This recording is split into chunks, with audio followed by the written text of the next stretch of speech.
નમસ્કાર, આપ જોઈ રહ્યા છો JKS ન્યૂઝ ગુજરાતી। વાત કરીએ તો પાટણ પંચાલ જ્ઞાતિ મંડળ દ્વારા પાટણના પંચાશ્વર મહાદેવ મંદિર પરિસર ખાતે 102 મહાશિવરાત્રી મહોત્સવ યોજાયો હતો। સમગ્ર વાત કરીએ તો દેવોના દેવ મહાદેવના પવિત્ર પર્વ એટલે કે શિવરાત્રીનું પર્વ શાસ્ત્રોમાં ખૂબ જ મહત્વ રહેલું છે। શિવ ભક્તો આ દિવસે 4 પ્રહરની પૂજા કરી શિવ પાસે પોતાની મનોકામના પૂર્ણ થાય તેવી અપેક્ષાઓ રાખે છે। શિવ ભોળા ભગવાન ગણાય છે, કદી પણ ભક્તોને નારાજ નથી કરતા। ત્યારે પાટણ શહેરમાં સવારના 5 વાગ્યા વિવિધ શિવાલયો પર શિવ ભક્તો બિલીપત્ર, દૂધ, દહીં સહિત પંચામૃતનો અભિષેક કર્યો હતો। શિવાલયોમાં સવારથી જ રુદ્ર અભિષેક સહિત ભક્તોએ પૂજા કરી હતી। રાત્રે 4 પ્રહારની પૂજા પણ કરવામાં આવી હતી। શિવાલયોમાં ભાંગનો પ્રસાદ પણ ભક્તોને આપવામાં આવ્યો હતો। જ્યારે વહેલી સવારથી જ પાટણના શિવાલયો હર હર મહાદેવના નાદથી ગુંજી ઉઠ્યા હતા। સહિતના શિવ મંદિરોમાં શિવ ભક્તો ભગવાનને બિલીપત્ર, દૂધ, જળ સહિત વિવિધ દ્રવ્યો અર્પણ કરી ભગવાનનો અભિષેક અને પૂજા કરી હતી। ત્યારે રાત્રે મંદિરના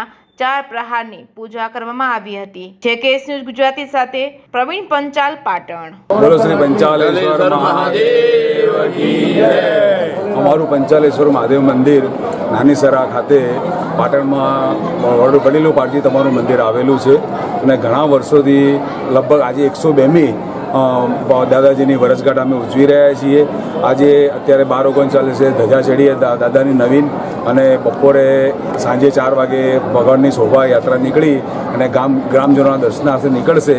સાંજે પછી બાળકોને શોભાયાત્રા ઉતર્યા બાદ બાળકોને ઇનામ વિતરણ કરવામાં આવશે અને આજે આ પ્રમાણે અમારા સર્વ જ્ઞાતિજનો અહીંયા ભેગા થઈ અને વડીલો પાર્જિત મંદિરમાં દાદાની શિવરાત્રિ મહોત્સવ ઉજવવામાં આવી રહ્યો છે અને આવતીકાલે સવારે રામજી મંદિર ખાતે અમારા સમાજનું ઉજાણી જમણવાર રાખવામાં આવે છે અને દરેક સમજો જ્ઞાતિજનો જે દૂર દૂરથી લોકો આવી અને અમારા મંદિરે દર્શનનો લાભ લઈ રહ્યા છીએ।